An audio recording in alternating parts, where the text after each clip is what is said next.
You have made me indestructible because in you I no longer end in myself. The words of Pablo Neruda.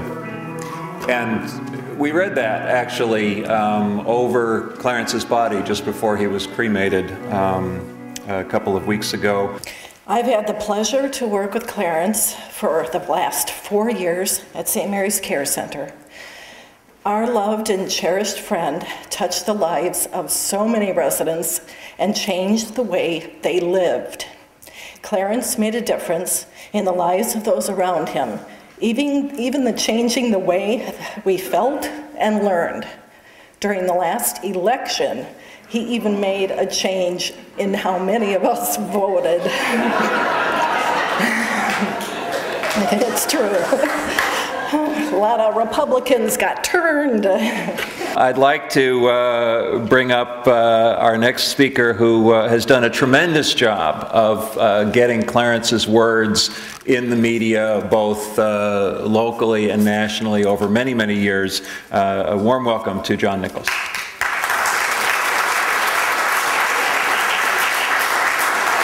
We are gathered tonight not for the solemn task of mourning the loss of a good and courageous man.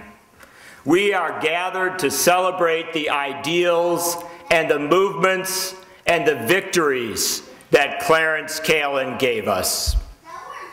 We are gathered to make a commitment to carry forward those ideals, those movements, and those victories. But first, some business. Clarence regularly emailed me with instructions.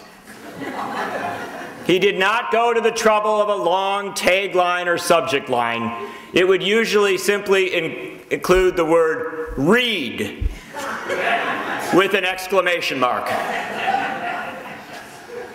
The subject matter could range from recent developments in Palestine, to his noting of the fact prior to the 2008 election that in a neighborhood of Fitchburg that he did not think of as particularly democratic, there was a pattern of pumpkins with Obama faces and names carved on them, leading him to believe that the children in their celebration of Halloween were bringing left-wing ideology even to Fitchburg.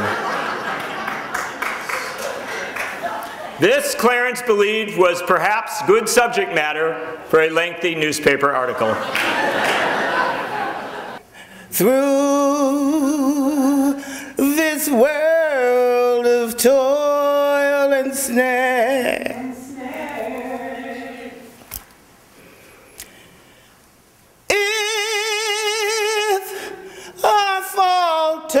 Lord, who cares?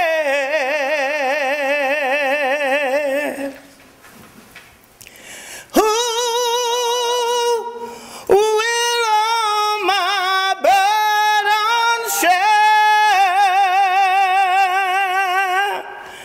None but Thee, dear Lord, none.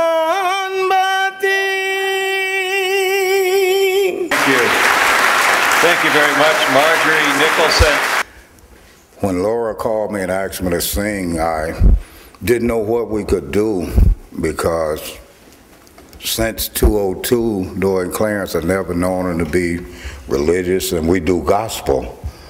And I wish you could know how it feels to be me, then you'd know and agree that every man should be free.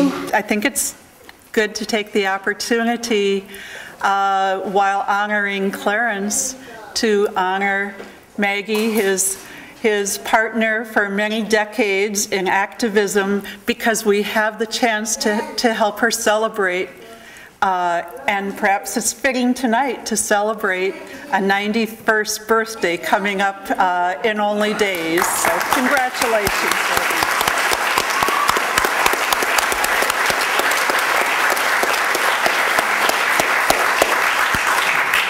And So I never think of Clarence as a superhero. I think anybody can do it. You know, I think that we can't idolize people.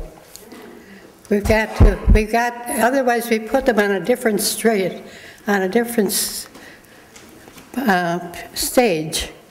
and we excuse ourselves, you know, when we do that.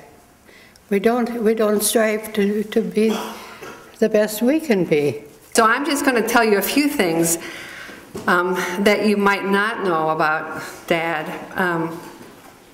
Did you know that he really wanted to be a farmer? And he almost bought a farm when we were, this was in the 1950s, so there were 3 of us kids at that point.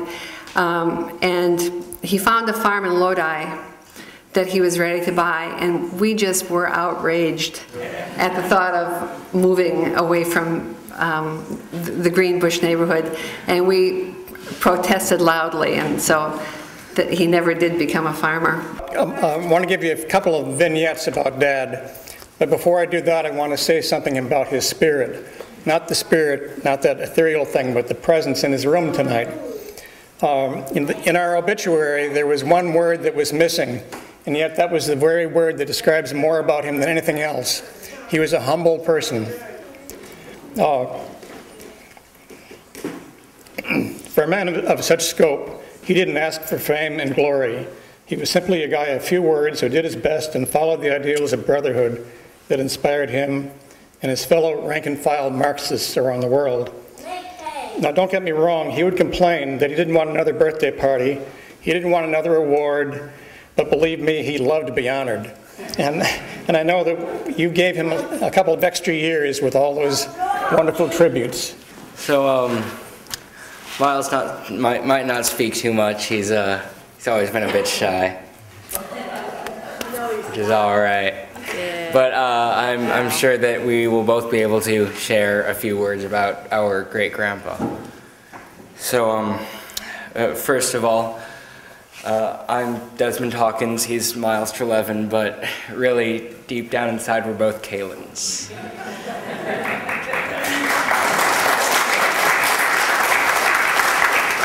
And we've always known that, and I think that no matter what your last name is, everybody here is a Kailin.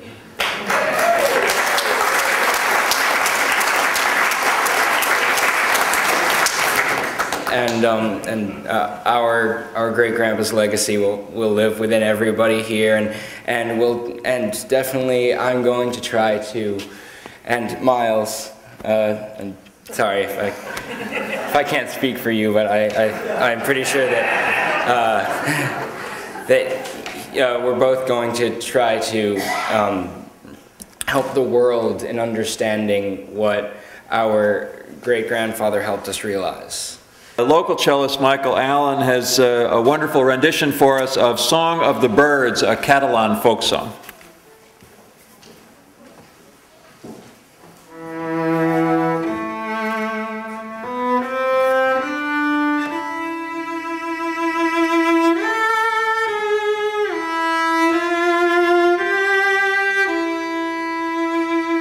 Clarence Kailin's world is possible, and tonight, in the warm memory of his heroism and his kindness, of his activism and his love of root beer,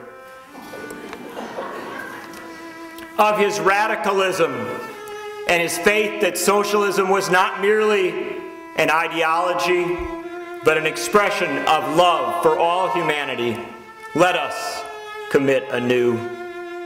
Let us make that lonely decision to sign up as Clarence did, to be the heroic example of solidarity and the universality of democracy. Let us march, let us struggle, let us win, and let us build the just city. Let us live as Clarence Kailin did, and as Clarence Kailin always will, for justice, for peace, for sugar cookies and root beer, for love and solidarity. Venceremos, camarados. Hasta la victoria siempre. For Clarence, for peace, for justice. Comrades.